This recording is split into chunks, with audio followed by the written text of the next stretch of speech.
പ്രതിരോധ മന്ത്രി നമ്മൾ ദൃശ്യങ്ങൾ കാണുന്നു. പ്രതിരോധ മന്ത്രി രാജ്നാഥ് സിംഗ് സംസാരിക്കുകയാണ്. संपूर्ण संबल प्रदान करने के लिए अपने प्रधानमंत्री माननीय नरेंद्र मोदी जी को भी मैं साधुवाद देता हूं।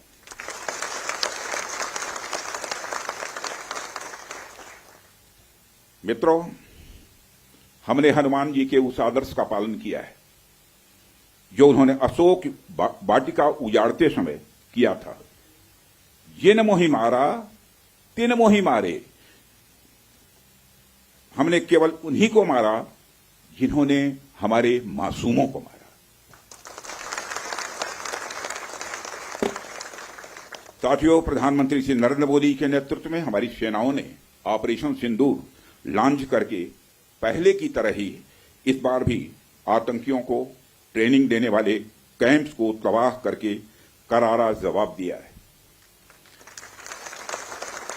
भारत ने अपनी सरजमी पर हुए हमले का जवाब देने के लिए अपने राइट टू रेस्पॉन्ड का इस्तेमाल किया है और हमारी यह कार्रवाई बेहद सोच समझकर सधे हुए तरीके से की गई है।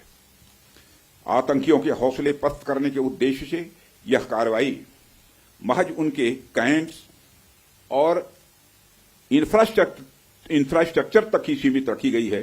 मैं पुनः हमारे आर्म फोर्सेस के शौर्य को मैं नमन करता हूं। साथियों, आज बॉर्डर रोड ऑर्गेनाइजेशन के 66वें फाउंडेशन डे पर आपके बीच उपस्थित होना मेरे लिए गौरव का विषय है और यह खुशी की बात है कि आज इस इम्पॉर्टेंट डे पर बीआरओ द्वारा निर्मित 50 इंफ्रास्ट्रक्चर प्रोजेक्ट्स का उद्घाटन करने का अवसर भी हमें प्राप्त हो रहा है।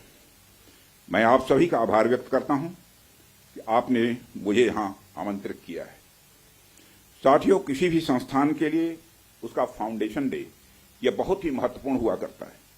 वैसे भी 65 वर्षों की आपकी जो यात्रा रही है वो बेहद गौरवशाली रही है।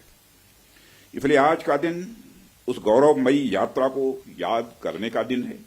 इसके साथ साथ यह दिन ठहर कर सोचने का भी दिन होता है कि अपनी अब तक की यात्रा में हमने क्या क्या हासिल किया है और यह हमारी अब तक की कार्य प्रणाली का विश्लेषण करने का भी यह दिन है। साथ ही यह एनालिसिस करने का भी दिन है कि भविष्य में हमारी राह क्या होनी चाहिए।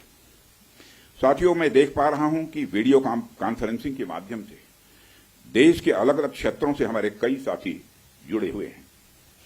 अक्सर हम उद्घाटन के अवसर पर बड़ी बड़ी संस्थाओं का और बड़ी बड़ी एजेंसीज का नाम तो लेते हैं, परंतु ऐसे कई कर्मयोगी हैं जो पर्दे के पीछे रहकर काम करते हैं। किसी प्रोजेक्ट को पूरा करने में उनका योगदान भी बेहद महत्वपूर्ण होता है। इसलिए मुझे लगता है कि आज का दिन उनके योगदान को एक्नॉलेज करने और एप्रिशिएट करने का भी दिन है। साथियों, आज जम्मू कश्मीर, लद्दाख, सिक्किम, मिजोरम, अरुणाचल प्रदेश, पश्चिम बंगाल और राजस्थान में कई प्रोजेक्ट्स का उद्घाटन हुआ है।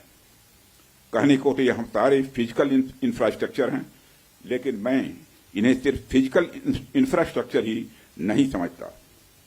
हमें जो सड़कें दिखती हैं, जो पुल दिखते हैं, वह सिर्फ दो स्थानों को जोड़ने वाले नहीं होते हैं, बल्कि वह लोगों के दिलों को जोड़ने वाले होते हैं। इन प्रोजेक्ट से राष्ट्रीय सुरक्षा को तो मजबूती मिलती ही है, साथ ही साथ यह प्रोजेक्ट इन सभी रीजन्स को इकोनॉमिक प्रॉस्पेरिटी को भी बढ़ावा देते हैं।